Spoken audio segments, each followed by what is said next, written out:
Talking to people can feel scary. Your mind goes blank. Awkwardness attacks. We imagine the worst. We think we'll look stupid.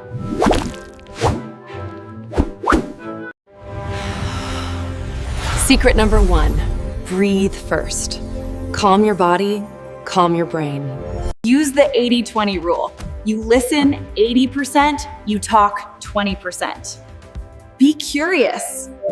Nod and smile. This is body language magic. It makes you both feel safe. But don't be a creepy smile robot. Keep it real. Use open palms. It tells their brain you are honest and friendly. Practice with one person, then 2. You are building your confidence muscle.